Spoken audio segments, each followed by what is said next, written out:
بسم اللہ الرحمن الرحیم۔ السلام علیکم ورحمۃ اللہ وبرکاتہ۔ گدا کو بادشاہ کر دے یا بادشاہوں کو گدا کر دے، میرے مالک تو جب چاہے کسی کو کیا سے کیا کر دے۔ کبھی کنواں، کبھی منڈی، کبھی پھر قید میں یوسف، کبھی ایک مصر کا قیدی مصر کا بادشاہ کر دے۔ وہی تو فیصلہ کرتا ہے پتھر کے مقدر کا، کسے ٹھوکر پہ رکھنا ہے اور کسی اسود بنانا ہے۔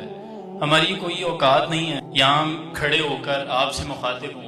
آپ کا علم، آپ کی بصیرت، آپ کی زندگیوں کے تجربات وہ ہم سے کئی گنا زیادہ ہوں گے۔ سب انفلوئنسرز کہیں بھی جاتے ہیں تو انہوں نے بات سیکھی ہے، لوگ چارج کرتے ہیں۔ مجھے باقیوں کا نہیں پتا، لیکن میں نے آج تک کبھی کسی سے سوشل میڈیا کے توسط سے 1 روپیہ بھی نہیں دیا۔ نہ میرا یہاں آنا کوئی مقصد تھا سوشل میڈیا پہ، کوئی فیم کی خواہش تھی۔ صرف اور صرف یہ مقصد تھا کہ ہمارے معاشرے میں ضرورت ہے نکل کر اپنے حصے کی کوئی روشنی، کوئی شمع جلاتے رہیں، نہ کہ صرف ہم بیٹھ کر تاریکیوں کا شکوہ کرتے رہیں۔ تو ہمارے ذمہ ہے کہ ہم آگے بڑھیں اور اپنے حصے کی کوئی شمع روشن کریں۔ آج کے دن کے حوالے سے بات کروں تو ایک حکایت میں نے پڑھی تھی، وہ اس پہ بڑی صادق آتی ہے۔ آج کے دن پہ مولانا رومی نے لکھا ہے، اس پہ بہت خوبصورت آپ لکھتے ہیں۔ آپ نے لکھا کہ ایک صاحب جو کہ بڑے تصوف والے تھے، اللہ کے بہت قرب والے تھے، انہوں نے قرآن کی تفسیر لکھنی شروع کر دی۔ تفسیر لکھتے لکھتے کافی دن گزر گئے۔ ایک روز وہ قرآن لکھ رہے تھے کہ انہوں نے تب کاغذ کے قلم، یہ پیپر نہیں ہوتے تھے اور قلم ہوتا تھا، اگر آپ گاؤں سے تو آپ کو پتا ہوگا، اسے ہم ایک کانا کہتے تھے، اسے کاٹ کر پھر تراش کے قلم بنایا جاتا تھا۔ وہ کہتے ہیں کہ جب میں نے پھگویا تو اس پہ دوات میں سے سیاہی کا ایک قطرہ آ گیا، وہ جو ایک ڈراپ سا بن جاتا ہے نا ساتھ میں، وہ تھا۔ تو کہتے ہیں میں لکھنے لگا کہ اس پہ اتنے میں ایک مکھی آ کے بیٹھ گئی۔ مکھی آ کے بیٹھ گئی تو میں نے لکھنے سے پہلے یہ سوچا کہ ذرا مکھی شاید پیاسی ہو گئی، اپنی پیاس بجھا لے تو اس کے بعد لکھتا ہوں۔ 1 سیکنڈ یا چند لمحوں کے لیے وہ رک گئے کہ یہ جو مکھی آ کے بیٹھی ہے وہ اپنی پیاس بجھا لے، وہ سیاہی پی لے، اس کے بعد میں لکھتا ہوں۔ اس کے بعد انہوں نے قرآن کی تفسیر لکھی، سو گئے۔ اگلے روز انہیں خواب میں زیارت ہوتی ہے، غیب سے ندا آتی ہے کہ اے بندے، تو نے جو اتنی قرآن کی تفسیر لکھی ہے، تیری وہ ساری تفسیر ایک طرف، اور وہ چند لمحے جو تو نے میری مخلوق کے لیے 1 قطرہ سیاہی کا عطیہ کیا ہے نا، وہ تیرا قبول ہے اور اللہ نے تجھے بخش دیا۔ تو 1 قطرہ سیاہی اگر اللہ کی کسی ادنا سی مخلوق کے لیے وقف کر دیا جائے تو اس کے عوض اللہ بخشش عطا کر دیتا ہے۔ تو خون کا قطرہ تو پھر اس سے بہت افضل ہوا نا۔ اس حساب سے اگر ہم دیکھیں کہ سیاہی کے 1 قطرے کی عوض اللہ نے اتنا عطا کر دیا، تو آج جو لوگ بھی بلڈ دینے آئے ہیں، پہلے تو ان کو خراج عقیدت اللہ ان کا آنا جانا، جتنے قدم چل کے آئے، اپنی بارگاہ میں قبول کرے۔ اور باقی تمام لوگوں کو بھی کہوں گا کہ یہ جتنے لوگ، جتنے بچے بیٹھے ہیں، یقیناً ان کے ماں باپ سروائیو کر رہے ہوں گے، دکھوں سے گزر رہے ہوں گے، اور سب سے بڑا دکھ میں سمجھتا ہوں اولاد کا دکھ ہوتا ہے ماں باپ کے لیے۔ تو جو ماں باپ اس دکھ سے گزر رہے ہیں، اللہ ان کو اس کے صبر کے عوض کوئی خاص مقام عطا کرے، اور یقیناً ہوگا۔ میرا دل کہتا ہے، وجدان کہتا ہے کہ اس دنیا میں اگر آپ کو کوئی غم پہنچتا ہے، دکھ پہنچتا ہے، تو اس کے عوض آخرت میں آپ کے لیے بہت سا سامان ہوگا۔ میاں محمد بخش اللہ رحمہ فرماتے ہیں کہ جنہ دکھاں وچ دل بر راضی، سکھ ہونا تو وارے، دکھ قبول محمد بخشا راضی رہن پیارے۔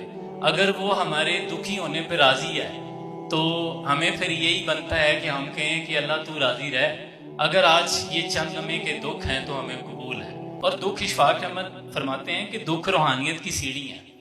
یہ جو دکھ آپ کو ملتے ہیں نا، یہ میں کبھی کبھی کہتا ہوں کہ یہ بھی قسمت والوں کو ملتے ہیں۔ کچھ دکھ بڑے کارآمد ثابت ہوتے ہیں، وہ اس لیے ہوتے ہیں کہ وہ جا بجا دنیا کے ہجوم سے آپ کو نکال کے آپ کو اپنے رب کی بارگاہ میں سجدہ ریز کر دیتی ہیں۔ اور جب بچے کو تکلیف پہنچتی ہے نا، تو اشفاق صاحب کہتے ہیں کہ ماں کو دعا کے لیے حرف ڈھونڈنے نہیں پڑتے، دعا کا سلیقہ سیکھنا نہیں پڑتا، وہ سر سے پاؤں تک حرف دعا بن جاتی ہے۔ تو وہ دکھ اور وہ بے توجہیاں، وہ ٹھوکریں جو آپ کو توڑ کر اپنے رب سے جوڑ دیں، میری نظر میں وہ بھی قسمت والوں کو ملتی ہیں، کیونکہ اس دنیا کی رنگینیوں نے انسان کو بہت غافل کر دیا ہے۔ جتنی بھی آزمائشیں ہمیں پہنچتی ہیں، ان کے بعد آپ دیکھیں کہ ہم، قرآن میں اللہ فرماتا بھی ہے، جب تمہیں کوئی تکلیف پہنچتی ہے تو تم فوراً اپنے رب سے جڑ جاتے ہو، پھر آسانی پہنچتی ہے تو اگلے ہی لمحے اللہ کو بلا دیتے ہو، لیکن پھر بھی اس نے کبھی یہ نہیں کہا کہ تم پچھلی دفعہ بھی وعدہ کر کے توڑ گئے تھے۔ وہ تو کہتا ہے کہ کوئی چل کے آئے، میں تمہاری طرف دوڑ کے آتا ہوں۔ حضرت ابراہیم علیہ السلام کو آگ میں ڈالا جا رہا تھا، تو اس وقت روئے زمین پر اللہ کے صرف ایک ہی خلیل تھے، ابراہیم علیہ السلام۔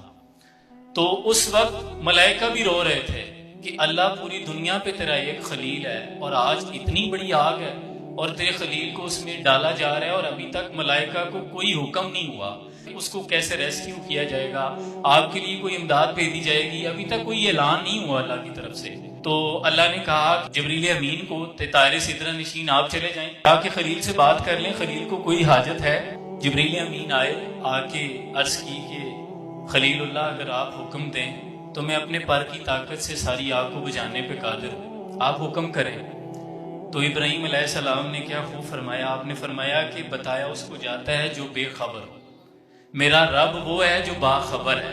دنیا کا کوئی ارباب اختیار حکمران تو نہیں ہے جسے میں بتاؤں، میرا رب وہ ہے جو ہر لمحے باخبر ہے، اور جبریل اگر وہ جلانے پہ راضی ہے تو میں جلنے پہ راضی ہوں۔ میں جو پہلے بات کر رہا تھا کہ اگر وہ ہمارے دکھوں میں راضی ہے تو ہم نے استقامت کیسے سیکھنی ہے، آگے قربانی بھی ہے، تو جذبہ اثار کیا ہے، وہ یہی ہے اللہ کی رضا پہ راضی رہنا۔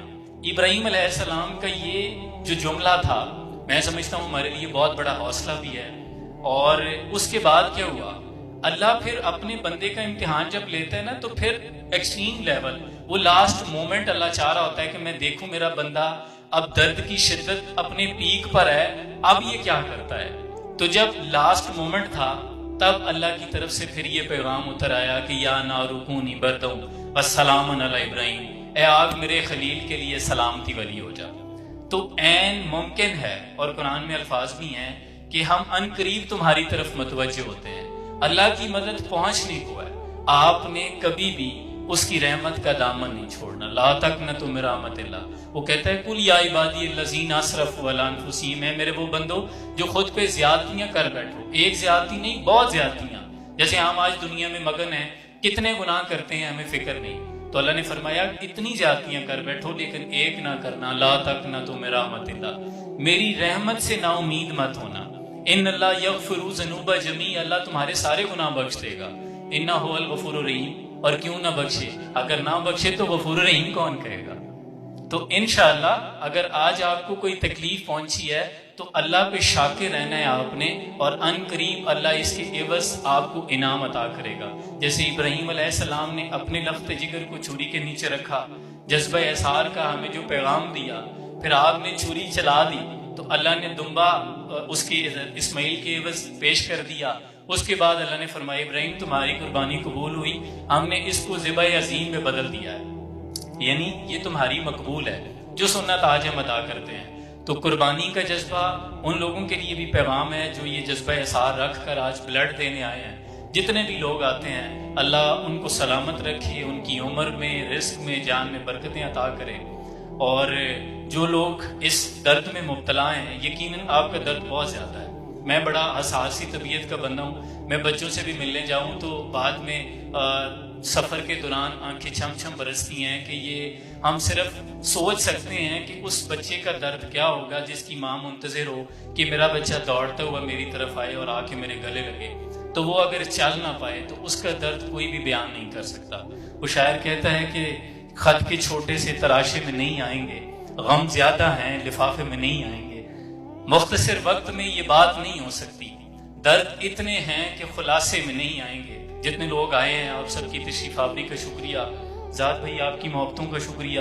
اللہ کریم ہمیں اس کاوش میں استقامت عطا کرے، آپ سب کو استقامت دے، یہ بہت بڑا فریضہ آپ سر انجام دے رہے ہیں۔ اور جتنے لوگ خون دینے آئے تھے اسپیشلی تھینکس، اللہ آپ کو اس کے عوض اجر عطا کرے۔ جو مائیں بیٹھی ہیں دکھوں میں مبتلا ہیں، آپ سب ہماری مائیں ہیں، ہم آپ کے ساتھ کھڑے ہیں، آپ کے بچے ہیں، کسی کو بھی کوئی پریشانی ہو میرے لائق جتنی ہو سکے گی انشاءاللہ جتنا کر رہے ہیں، اس سے زیادہ بھی جتنا بن پڑے گا آخری خون کے قطرے تک انشاءاللہ ہم سب آپ کے دکھ میں کھڑے ہوں گے۔ مجھے دعاؤں میں یاد رکھیے گا۔ السلام علیکم۔